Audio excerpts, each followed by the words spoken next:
నమస్తే, welcome to Sri paper news. ముందుగా headlines. Montha తుఫాన్ పై ముఖ్యమంత్రి నారా చంద్రబాబు నాయుడు టెలికాన్ఫరెన్స్. పునరావాస కేంద్రాల్లో లోటుపాట్లు ఉండొద్దని అధికారులకు ఆదేశం.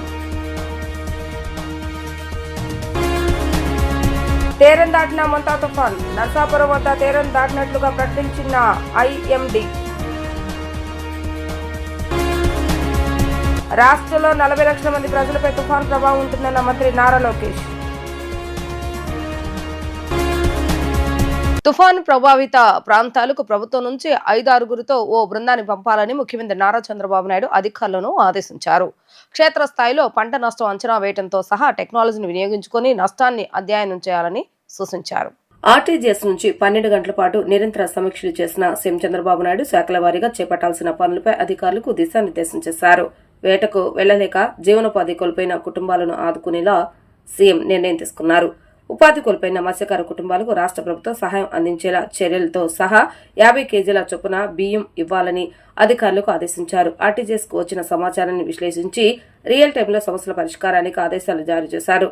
చెట్లు తొలగింపు, సబ్స్టేషన్లో సమస్యలను తక్షణమే పరిష్కరించేలాగా కసరత్తు చేపట్టారు. సీసీ కెమెరాల ద్వారా క్షేత్రస్థాయి పరిస్థితిని పర్యవేక్షించారు. సీఎం చంద్రబాబు నాయుడుతో పాటు మంత్రులు లోకేష్, అనిత, నారాయణ ఆర్టీజీఎస్ కేంద్రంలోనే ఉన్నారు. చిన్న పల్లెటూరైన లంక గ్రామాలైన తుఫాను సహాయక చర్యలు అందేలాగా సీఎం ఆదేశించారు. పునరావాస శిబిరాల్లో పరిస్థితిని అడిగి తెలుసుకున్నారు. మరోవైపు రాష్ట్రంలోని తుఫాను పరిస్థితిపై కేంద్ర మంత్రి అశ్విని వైష్ణవ్ సీఎం చంద్రబాబు నాయుడుకు ఫోన్ చేసి విషయాలను అడిగి తెలుసుకున్నారు.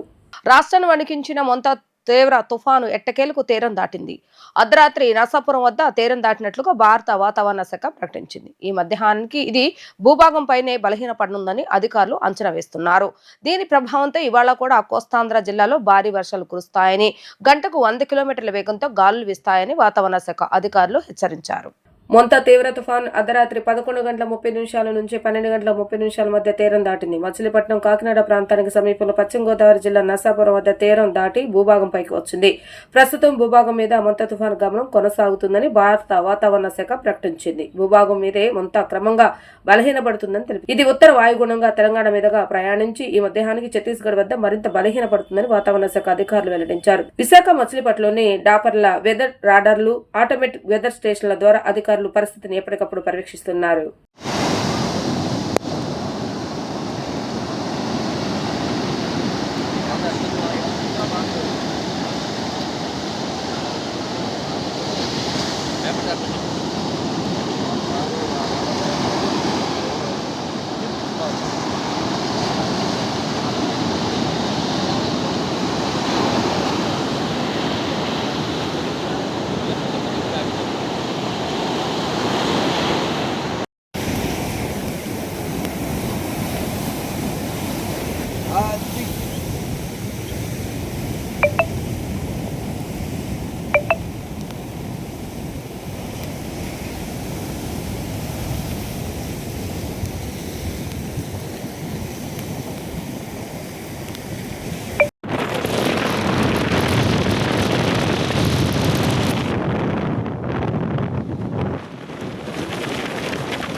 మొంతా తుఫాను ప్రభావంపై సీఎం చంద్రబాబు నాయుడు ఎప్పటికప్పుడు సమీక్ష చేస్తున్నారని మంత్రి నారా లోకేష్ తెలిపారు. దీనిపై ప్రధాని మోడీ కూడా సీఎంతో మాట్లాడారని వివరించారు. రాష్ట్రానికి ఎలాంటి సహాయం కావాలన్నా చేస్తామని కేంద్రం చెప్పిందని తెలిపారు. తుఫాను ప్రభావంపై సచివాలయంలో మంత్రులు లోకేష్, అనిత మీడియా సమావేశాన్ని నిర్వహించారు. ఈ సందర్భంగా లోకేష్ మాట్లాడుతూ రాష్ట్రంలో 40 లక్షల మంది ప్రజలపై తుఫాను ప్రభావం ఉంటుందని వెల్లడించారు. కాకినాడ, కోనసీమ, బాపట్ల, గుంటూరు జిల్లాలపై ఈ తుఫాను ప్రభావం ఎక్కువగా ఉంటుందని తెలిపారు. 364 పాఠశాలలను తుఫాను కేంద్రాలుగా మార్చామని, ఇప్పటికే విద్యుత్ స్తంభాలు, ట్రాన్స్ఫార్మర్లు సిద్ధం చేశామని మంత్రి వివరించారు. సముద్ర తీరం, లోతట్టు ప్రాంతాలకు వెళ్లొద్దని ప్రజలను కోరుతున్నామని, అవసరమైతే తప్ప ఇళ్ల నుంచి బయటకు రావద్దని ప్రజలకు విజ్ఞప్తి చేస్తున్నామని అన్నారు. ఎర్రకాలువ పరిస్థితిపై గోపాలపురం ఎమ్మెల్యేలతో మాట్లాడామని మంత్రి లోకేష్ తెలిపారు. ఇప్పటి వరకు 1238 గ్రామాల నుంచి ప్రజలను తరలించామని వెల్లడించారు. తుఫానుపై ఎమ్మెల్యేలంతా అప్రమత్తంగా ఉండాలని సూచించారు. సుమారుగా 12 రివ్యూ మీటింగ్లు, టెలికాన్ఫరెన్స్లు, వీడియో కాన్ఫరెన్స్ గౌరవ ముఖ్యమంత్రి గారు నిర్వహిస్తాం జరిగింది. గౌరవ ప్రధానమంత్రి నరేంద్ర మోడీ గారు కూడా నిన్న గౌరవ ముఖ్యమంత్రి గారితో మాట్లాడటం జరిగింది. ఏర్పాట్లన్నీ ఎలా ఉన్నాయనేది ఆయన స్వయంగా తెలుసుకుంటాం జరిగింది. ఆ కాల్ అయిన తర్వాత రాష్ట్ర ప్రభుత్వం కూడా కేంద్ర ప్రభుత్వానికి ప్రత్యేకంగా ప్రధానమంత్రి కార్యాలయానికి రియల్ టైం రిపోర్ట్స్ కూడా పంపిస్తాం జరుగుతుంది. ప్రధానమంత్రి గారు కూడా రాష్ట్రానికి ఏం కావాలన్నా మీరు చెప్పండి, అన్ని ఏర్పాట్లు చేస్తామని ఆయన కూడా చాలా క్లియర్గా ఉన్నారు. ఈ సైక్లోన్ వల్ల సుమారుగా 40 లక్షల మందికి ఇంపాక్ట్ ఉంటుంది. హై రిస్క్ ఏరియా వచ్చేగల కాకినాడ, కోనసీమ, వెస్ట్ గోదావరి, కృష్ణా, బాపట్ల, ప్రకాశం, నెల్లూరు ఈ జిల్లాలన్నీ రెడ్ అలర్ట్లో ఉన్నాయి. ఇక్కడ ఎక్కువ ఇంపాక్ట్ అనేది ఉంటుంది. ప్రజాప్రభుత్వం లక్ష్యం ఒకటే, లాస్ ఆఫ్ లైఫ్ అనేది ఉండకూడదు. దానికి తగిన చర్యలు తీసుకోమని గౌరవ ముఖ్యమంత్రి గారు చాలా స్పష్టంగా చెప్పారు. ఒక పక్కన డిజాస్టర్ మేనేజ్మెంట్ మంత్రిగా అనిత గారు, ఆర్టీజీఎస్ మంత్రిగా నేను, ఇద్దరికి పర్ఫెక్ట్ కోఆర్డినేషన్ సింక్తో గత 24 గంటల నుంచి మేము కూడా రియల్ టైం ఇది మానిటర్ చేస్తాం జరుగుతుంది. ప్రోయాక్టివ్ గా సుమారుగా 1328 గ్రామాల్లో ఎక్కడైతే ముంపు ఉంటుందో, ఎక్కడైతే ఇంపాక్ట్ ఎక్కువ ఉంటుందో అక్కడ ఇవాక్యుయేషన్ కూడా నిర్వహిస్తాం జరిగింది. 3465 మంది ప్రెగ్నెంట్ ఉమెన్ ని కూడా, అంటే రాబోయే 15 రోజుల్లో ఎవరైతే డెలివరీ చేస్తారో వాళ్ళని కూడా ప్రోయాక్టివ్ గా ఇవాక్యుయేట్ చేస్తాం జరిగింది. వాళ్ళకి కావాల్సిన పౌష్టికాహారం కానీ అన్ని కూడా ప్రభుత్వం అందజేస్తాం జరుగుతుంది. ఇంతేకాకుండా 1906 టెంపరరీ షెల్టర్స్ కూడా ఏర్పాటు చేశాం. అక్కడ కావాల్సిన రిలీఫ్ మెటీరియల్స్ అని కూడా ఇప్పటికీ పంపించాం. శానిటేషన్ కావాల్సిన బ్లీచింగ్ పౌడర్ కానివ్వండి, లైమ్ కానివ్వండి, ఇదంతా కూడా పొజిషన్ చేస్తాం జరిగింది. పాఠశాలలకు వచ్చేగల సుమారుగా 14,798 పాఠశాలలు ఇప్పటికీ హాలిడేస్ ప్రకటిస్తాం జరిగింది. దీంట్లో 364 స్కూల్స్ ఏకంగా సైక్లోన్ షెల్టర్స్ గా మార్చడం జరిగింది. మత్స్యకారులు కూడా 29 వరకు వేటకు వెళ్ళకూడని నిషేధం కూడా ప్రభుత్వం పెడతాం జరిగింది. యాక్టివిటీ సస్పెండ్ చేశాం. అన్ని చర్యలు తీసుకున్నాం.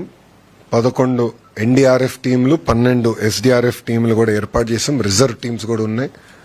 అవసరమైతే ఆర్మీ కూడా హైదరాబాద్ లో కంటింజెంట్ ఉంది కానీ వాళ్ళు కూడా స్టాండ్ బైలో ఉన్నారు. 145 వుడ్ కటింగ్ టీమ్స్ కూడా చైన్ సాస్ తో మొత్తం ఏర్పాట్లు చేశాం. ఇప్పటికీ కొన్ని ఇక్కడ యాక్షన్ లో ఉన్నారు. అంటే విశాఖపట్నంలో అక్కడెక్కడ చెట్లు పడినా ఆల్రెడీ మీరు యాక్షన్ లో ఉన్నారు. మీరు కూడా కవర్ చేశారు మీడియాలో. సో 145 టీమ్స్ రెడీగా ఉన్నాయి.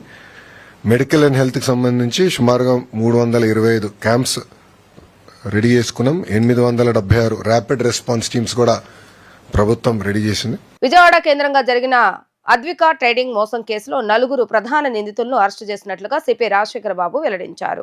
వెంకటాదిత్య, సుజాత, బాలకృష్ణమూర్తి, లక్ష్మీ కుమార్లను అరెస్టు చేసి వారి నుంచి 580 గ్రాముల బంగారం, 23 లక్షల రూపాయల నగదు, 8 కేజీల వెండిని స్వాధీనం చేసుకున్నారు.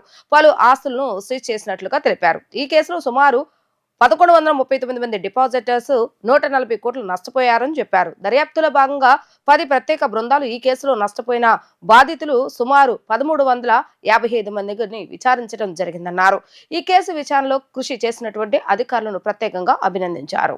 మాచవరం పోలీస్ స్టేషన్ లిమిట్స్ లో అద్వికా ట్రేడింగ్ కంపెనీ అనే ఒక కంపెనీ మీద మనము జూన్ నెలలో ఒక కేసు కట్టడం జరిగింది. ఇందులో ముఖ్యంగా మీకు అందరికి తెలుసు, యశ్వంతపురం లిమిట్స్లో, సత్యనారాయణపురం లిమిట్స్లో యూపిక్స్ అనే ఒక కంపెనీ, అదేవిధంగా ఈరోజు మాచవరం పోలీస్ స్టేషన్ లిమిట్స్లో అద్వికా ట్రేడింగ్ కంపెనీ అనే ఒక కంపెనీ, రెండు కూడా ప్రజల దగ్గర నుంచి పెద్ద మొత్తంలో డిపాజిట్లు వసూలు చేసి ప్రజల్ని మోసం చేసిన విషయం మీకు అందరికి తెలుసు. సో ఈ రెండు కేసెస్ కూడా చాలా సెన్సేషన్ అయినాయి. సో ప్రతి కేసులో కూడా వందల సంఖ్యలో డిపాజిటర్స్ ఉన్న నేపథ్యంలో దీన్ని పోలీస్ కమిషనరేట్ ఒక ఛాలెంజ్గా తీసుకొని ఈ రెండు కేసెస్ని కూడా ఇన్వెస్టిగేట్ చేయడం జరిగింది. యూపిక్స్లో ఆల్రెడీ మీకు అందరికి తెలుసు, ముద్దాయిని అరెస్ట్ చేసి ప్రాపర్టీస్ అటాచ్ చేయడం జరిగింది. సో ఈరోజు ఈ అద్వికా ట్రేడింగ్ కంపెనీకి సంబంధించి టోటల్ నెక్స్ట్ బాబు ఇందులో ఈ సెక్షన్స్ కింద 61(2) BNS punishment for criminal conspiracy, అదేవిధంగా cheating and డిజానెస్ట్లీ inducing delivery of property, punishment for criminal breach of trust and criminal misappropriation కింద, అదేవిధంగా Andhra Pradesh protection of depositors of the financial establishment act section 5 కింద ఈ 248/2025 అనే కేసుని మనం కట్టడం జరిగింది. నెక్స్ట్ ఇందులో ముఖ్యంగా 1417 మంది డిపాజిటర్స్ ఉన్నారు. మీరు లాస్ట్లో చూస్తే అర్థమవుతుంది. 1417 మంది ఇన్వెస్టర్స్, టోటల్ 413 కోట్లు ఇన్వెస్ట్ చేశారు. 355 కోట్లు వెనక్కి వచ్చింది. నెట్ ఎక్సెస్ 144 కోట్లు. నేను చెప్తాను మీకు ఎలాగనేది చెప్తాను. ఈ 1417 మంది డిపాజిటర్స్లో ఫస్ట్ రోలో చూడండి, 1139 మంది డిపాజిటర్స్ దే ఆర్ లూజర్స్. అంటే వారు 255 కోట్లు ఇన్వెస్ట్ చేస్తే వాళ్ళకి తిరిగి 120 కోట్లు వెనక్కి వచ్చింది. అంటే 135 కోట్లు లాస్ అన్నమాట. సో వీళ్ళందరినీ కూడా లూజర్స్ అనే ఒక గ్రూప్గా తయారు చేయడం జరిగింది. ఒక 204 మంది గెయినర్స్. సో వీళ్ళు 35 కోట్లు ఇన్వెస్ట్ చేస్తే 56 కోట్లు వాళ్ళకి వచ్చింది. అంటే 21 కోట్లు ఈ గెయినర్స్కి ఎక్సెస్ వచ్చింది. తర్వాత ఆదిత్య ఆఫీస్ ఎక్స్పెన్సెస్ కింద 8 కోట్లు ఖర్చు అయిపోయింది. ఆదిత్య పర్సనల్ ఎక్స్పెన్సెస్, ఈ ఆదిత్య అనేవాడు ఎవరైతే ఉన్నాడో వాడి పర్సనల్ ఎక్స్పెన్సెస్ కింద మీకు అందరికీ తెలుసు, నోవాటెల్లో ఆల్మోస్ట్ ఒక లగ్జూరియస్ లైఫ్ ఆయన గడపడం జరిగింది. ఆయన 12.5 crores పర్సనల్ ఎక్స్పెన్సెస్. లెక్క తేలాలి 39.5 కోట్లు లెక్క తేలేదు. మొత్తం మీద 144 కోట్లు ఎక్సెస్ వచ్చింది. సో ఇందులో మన మన మన మనకు కావాల్సింది ఏంటంటే లూజర్స్ 135 కోట్ల లూజర్స్ డబ్బులు ఇప్పించడం అనేది మన కార్యక్రమం. అంటే 1139 మంది లూజర్స్కి న్యాయం చేయాలనేది మనము ఈ కేసులో. ఎందుకు ఈ కేసు అంటే ఈ పాపం వీళ్ళంతా కూడా రాంగ్ఫుల్ లాస్ అయ్యారు కాబట్టి ఈ 135 కోట్లు డబ్బులు వాళ్ళకి ఇప్పించడం అనేది మనకున్న ఛాలెంజ్. అయితే ఇప్పుడు మనం ఏం చేసామంటే 52 ప్రాపర్టీస్ ఐడెంటిఫై చేసాం. ఎవరైతే ఈ ముద్దాయిలు ఉన్నారో అద్వికా సంబంధించిన ముద్దాయి, మెయిన్ ముద్దాయి ఎవరైతే ఉన్నారో అతని బంధువులు, తర్వాత కొందరు ఏజెంట్స్, వారి యొక్క ప్రాపర్టీసు 52 ప్రాపర్టీస్ ఐడెంటిఫై చేయడం జరిగింది. వాటి డాక్యుమెంట్ వాల్యూ 20 కోట్లు, మార్కెట్ వాల్యూ 100 కోట్లు. సో ఈ 52 ప్రాపర్టీస్ కూడా ఇప్పుడు మనం అటాచ్ చేస్తున్నాము. గవర్నమెంట్కి రాసి గవర్నమెంట్ నుంచి జియో తెప్పించుకొని కోర్టులో 52 ప్రాపర్టీస్ కూడా వేయడం జరుగుతుంది. సో 100 crores దీని నుంచి వస్తుంది అనేది మన ఆలోచన. కాకపోతే ఇదంతా కూడా కొద్దిగా డిలేడ్ ప్రాసెస్. ఇది కోర్టులో ట్రయల్ నడిచిన తర్వాత ముద్దాయికి శిక్ష పడిన తర్వాత ఈ ప్రాపర్టీస్ అంతా కూడా మనకు వచ్చే అవకాశం ఉంటుంది. సో ఈ 100 crores అనేది మనకు ఇప్పుడు యాజ్ ఆఫ్ నౌ ఈ 100 crores, ఇందాక నేను చెప్పిన 21 crores we are trying our level best to recover 21 crores from gainers. అది కాక ఇప్పుడు మీరు చూశారు 580 గ్రాముల గోల్డు, 8.3 కేజీల సిల్వరు, 23 లక్షల క్యాష్, ఇవి మనము సీజ్ చేయడం జరిగింది. సో ఇవంతా కూడా అరౌండ్ ఒక 1 crore వర్త్ ప్రాపర్టీస్ ఇవి ఉంటుంది. రాష్ట్రంలో చేపట్టిన జిల్లాల పునర్వ్యవస్థీకరణతో ప్రజల ఆకాంక్షలు నెరవేరి పరిపాలనా సౌలభ్యం కలగాలని మంత్రులు, అధికారులకు ముఖ్యమంత్రి నారా చంద్రబాబు నాయుడు సూచించారు. గత ప్రభుత్వ హయాంలో జరిగిన కొత్త జిల్లాల ఏర్పాటుతో తలెత్తిన సమస్యల పరిష్కారం కావాలని, అదే సమయంలో కొత్త ఇబ్బందులు ఉత్పన్నం కాకుండా చూసుకోవాలని ముఖ్యమంత్రి తెలిపారు. జిల్లాల పునర్వ్యవస్థీకరణపై ఏడాది జూలై 22వ తేదీన 7 సభ్యులతో మంత్రివర్గ ఉపసంఘాన్ని రాష్ట్ర ప్రభుత్వం ఏర్పాటు చేసింది. దీనిపై సచివాలయంలో నిర్వహించిన సమీక్షకు ఉప ముఖ్యమంత్రి పవన్ కళ్యాణ్తో పాటు ఉపసంఘంలోని మంత్రులు అనగాని సత్యప్రసాద్, నారాయణ, నాదెండ్ల మనోహర్, సత్యకుమార్, అనిత, నిమ్మల రామానాయుడు, బీసీ జనార్దన్ రెడ్డి హాజరయ్యారు. మంత్రులు, జిల్లా కలెక్టర్లు, స్థానిక ప్రజాప్రతినిధులు ప్రజల అభిప్రాయాలను పరిగణలోకి తీసుకుని ప్రాథమిక నివేదిక సిద్ధం చేశామని మంత్రులు ఈ సందర్భంగా ముఖ్యమంత్రికి తెలిపారు. గత ప్రభుత్వంలో జరిగిన కొత్త జిల్లాల ఏర్పాటును సర్దిద్దేలాగా జిల్లాల పునర్వ్యవస్థీకరణపై మంత్రులు, ఉన్నతాధికారులతో ముఖ్యమంత్రి చర్చించారు. జిల్లాల పునర్వ్యవస్థీకరణకు సంబంధించి ఎన్నికల సమయంలో ఇచ్చిన హామీలపైన, కొత్త రెవెన్యూ డివిజన్ల ఏర్పాట్లపైన సీఎం చర్చించారు. కొత్త జిల్లాల ఏర్పాట్లపై గత ప్రభుత్వం అనాలోచిత నిర్ణయం ప్రాంతీయ విభేదాలకు కారణమైందని, ప్రజల ఆకాంక్షలను పట్టించుకోలేదని ముఖ్యమంత్రి అన్నారు. మరోవైపు భవిష్యత్తులో చేపట్టే నియోజకవర్గాల పునర్విభజనను దృష్టిలో పెట్టుకుని జిల్లాల పునర్వ్యవస్థీకరణ జరగాలని నిర్దేశించారు. రెవెన్యూ డివిజన్ల పునర్వ్యవస్థీకరణను ప్రత్యేకంగా చేపట్టాలని అన్నారు. పోలవరం పూర్తయిన తర్వాత ముంపు మండలాల ప్రజలు ఏ రెవెన్యూ వార్డు, ఏ నియోజకవర్గంలో ఉంటారనే దానిపైన అధ్యయనం చేసి దానికి అనుగుణంగా పునర్వ్యవస్థీకరణ జరపాలని అన్నారు. మార్కాపురం జిల్లా ఏర్పాటు ఆ ప్రాంత చిరకాల వాంఛ అని సీఎం ప్రస్తావించారు. తమ పరిశీలనకు వచ్చిన అంశాలను, ఆయా వర్గాల అభిప్రాయాలను మంత్రులు ముఖ్యమంత్రికి వివరించారు. జిల్లాల పునర్వ్యవస్థీకరణపై మంగళవారం జరిగిన తొలి సమావేశం పలు అంశాలు చర్చించిన సీఎం ప్రతిపాదనలపై తదుపరి చర్చలకు వారంలో మరోసారి సమావేశం అవుదామని తెలిపారు. ముఖ్యమంత్రి నారా చంద్రబాబు నాయుడు ముందస్తు వ్యూహంతో తుఫాన్ ప్రభావాన్ని సమర్థవంతంగా ఎదుర్కొన్నామని వైద్య ఆరోగ్య శాఖ జిల్లా ఇన్ఛార్జి మంత్రి సత్యకుమార్ యాదవ్ అన్నారు. ప్రాణ ఆస్తి నష్టం నివారించడంలో సక్సెస్ అయ్యామని తెలిపారు. ప్రజలను చైతన్యపరచడంలో అధికారులు చేసిన కృషి అభినందనీయమని ఆయన అన్నారు. వ్యాధులు ప్రబలే ప్రమాదం ఉండటంతో వాటిపై కూడా ప్రత్యేక దృష్టి సారించామని స్పష్టం చేశారు.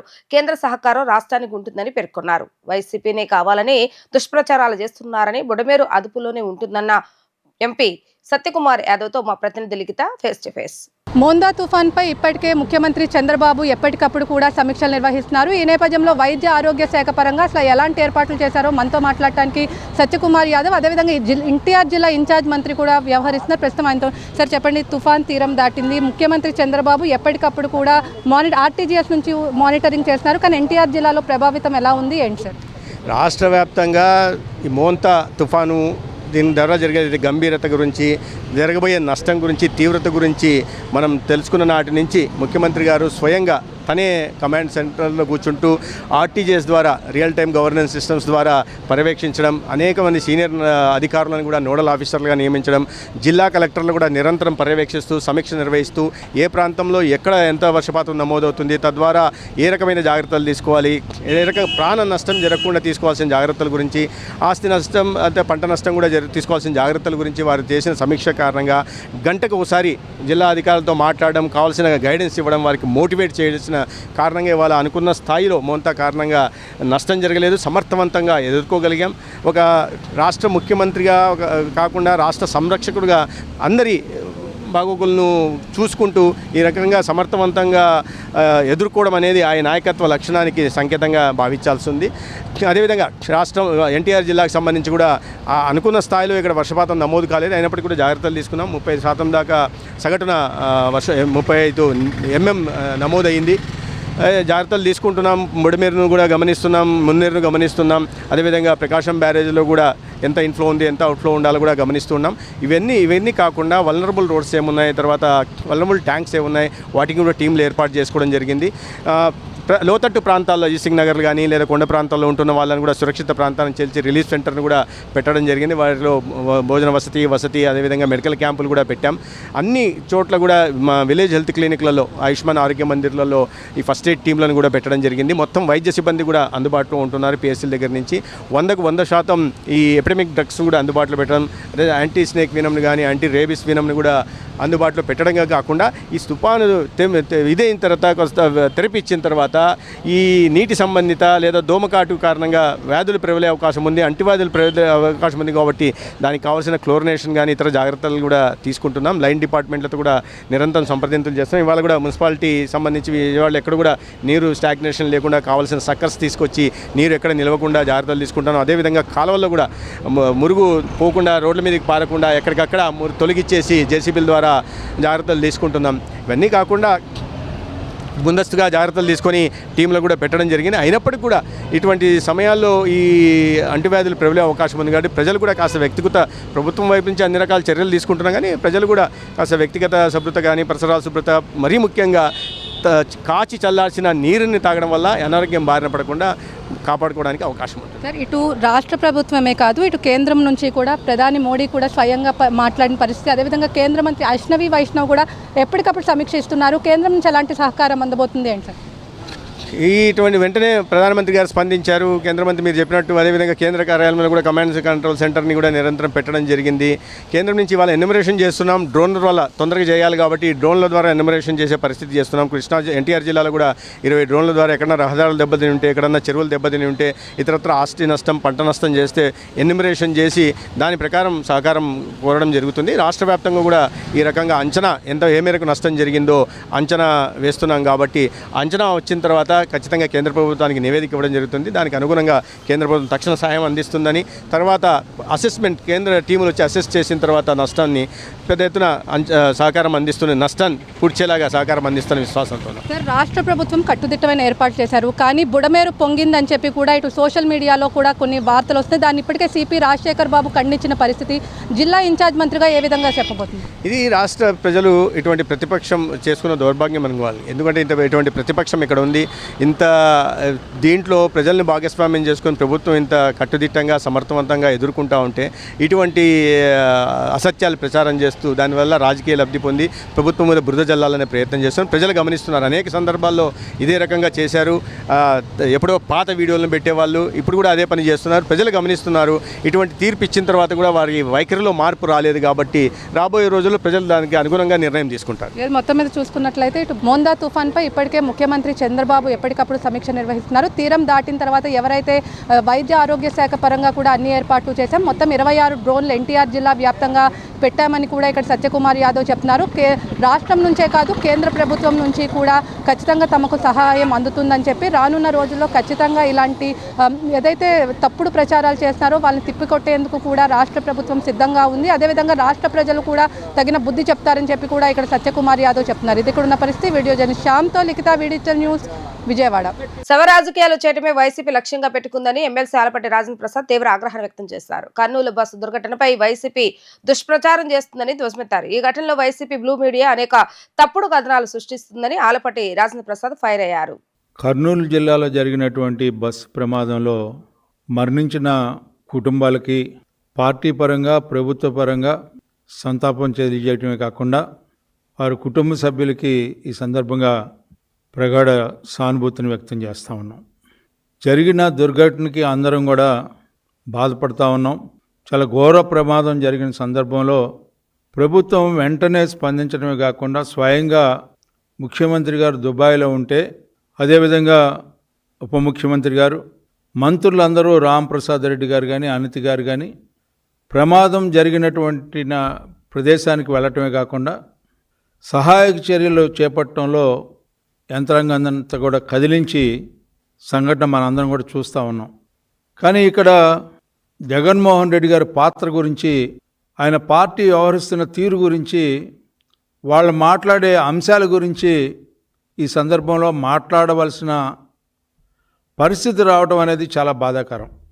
ఒక పక్కన జరిగిన ప్రమాదం ఘోరమైన ప్రమాదంగా మనం భావిస్తూ ఆ ప్రమాదంలో గాయపడ్డ వారిని కానీ చనిపోయిన వారిని కానీ ఆ పార్థివ దేహాలని తరలించే విషయంలో ప్రభుత్వం పరంగా తీసుకున్నటువంటి చర్యలు ఏ రకంగా ఉన్నాయి, ఎట్లా ఉన్నాయి అనేది మాట్లాడాల్సింది పోయి, సమర్థించాల్సింది పోయి, రాజకీయాలకు అతీతంగా, కులాలకి మతాలకి వర్గాలకు అతీతంగా సానుభూతిని స్పందించాల్సినటువంటి రాజకీయ పార్టీలు శవ రాజకీయాలు చేయటమే మా లక్ష్యం, ఎందుకంటే మేము పుట్టింది పెరిగింది జీవిస్తుంది అందుట్లో అనే భావనని వ్యక్తమయ్యేలాగా ఈ రోజున మీరు వ్యవహరిస్తున్న తీరు సభ్య సమాజం సిగ్గుపడేలాగా ఉంది.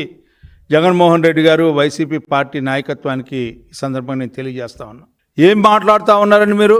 ప్రమాదం జరిగిన వెంటనే అందరూ కూడా స్పందించలేదని చెప్పి మీరు మాట్లాడుతూ ఉంటారా? లేకపోతే బెల్ట్ షాపులు ఉన్నాయని చెప్పి చెప్పడానికి, బురద వేయటానికి ఇదే సమయం దొరికిందా మీకు? ఇదే సందర్భం అని చెప్పి నేను అడుగుతా ఉన్నా. ఒక పక్కన 1/2 కిలోమీటర్ లోపలికి వెళ్ళి ఎల్లమ్మ లైసెన్స్డ్ షాప్లో ఆయన ముందు కొన్నట్టుగా రుజువులు సాక్ష్యాలు ఉంటే, రోడ్డు పక్కన ఈ రోజున బెల్ట్ షాప్ ఉందని చెప్పి చెప్పడానికి ప్రయత్నించే మీరు ఏం చేయబోతా ఉన్నారు? రాజకీయాలని అడ్డు పెట్టుకొని ఎదుటి వారి మీద బురద వేయటానికి ఇదా సందర్భం అని చెప్పి నేను అడుగుతా ఉన్నా. సిద్ధాంతపరమైన విమర్శలు చేయొచ్చు, లేకపోతే రాజకీయ పోరాటం చేయొచ్చు ప్రభుత్వాల మీద, కానీ మరణించిన సందర్భం ఏ రకమైనటువంటి సందర్భం అనేది కూడా చూసుకోకుండా శవాల మీద పేలాలు ఏరుకోవడానికి ప్రయత్నించే నీ నీచమైనటువంటి దుర్బుద్ధి మీ పేపర్ ద్వారా, మీ మీడియా ద్వారా మీరు చేస్తున్నటువంటి ప్రకటనలు నిజంగా ఇది రాజకీయాలకి అవసరమా అని చెప్పి ఎప్పుడైనా ఆలోచించారో లేదో నాకైతే తెలియదు. కానీ ఎంత దుర్మార్గమైనటువంటి విధానంతో మీరు నడుస్తూ ఉన్నారంటే నేను అడుగుతా ఉన్నాను, ఎప్పుడైనా సరే గతంలో మీరు ప్రభుత్వంలో ఉన్నప్పుడు చాలా సంఘటనలు జరిగినాయి. కల్తీ మద్యం ద్వారా చనిపోయారు. స్వయంగా మీరు లిక్కర్ కేసులో మీరు దాదాపు 3,400 కోట్ల పైగా ఈ రోజున ప్రభుత్వ పరంగా మీరు ఆ రోజున ప్రభుత్వంలో ఉండి ప్రజలకి అన్యాయం చేసినటువంటి, దోచుకున్నటువంటి సంఘటన ఈ రోజున ఎంక్వైరీ జరుగుతూ ఉంది. వీళ్ళన్నింటినీ పక్కదావ పట్టించడానికి ఇదేనా సందర్భం అని చెప్పి నేను అడుగుతా ఉన్నా. దీనిపైన మాట్లాడేదని చెప్పి నేను అడుగుతా ఉన్నా. ఏ రకంగా మీరు ఈ రోజున ఈ సందర్భాన్ని మీరు పునస్కరించి మాట్లాడుతున్నారు నాకైతే తెలియదు, కానీ లేని నిజాన్ని ఉన్నట్టుగా మీరు చెప్పాలనే ప్రయత్నం దేనికి మీరు ప్రయత్నిస్తున్నారో నాకు అర్థం కావట్లా. ఈ రోజున పోలీసులు పనిచేయలేదని ఒక పక్కన చెప్తా ఉన్నారు.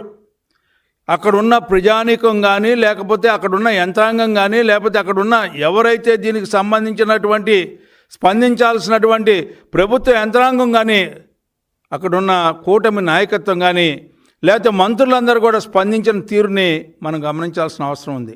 దాన్ని కూడా మీరు పక్కదారిని పట్టించడానికి రకరకాలుగా పర్మిట్లు లేదనో, లేకపోతే లైసెన్సులు లేదనో, లేకపోతే ఇంకోటి లేదనో, ఫిట్నెస్ లేదనో, ఇవన్నీ దేనికి మాట్లాడుతున్నారని చెప్పి నేను అడుగుతా ఉన్నా.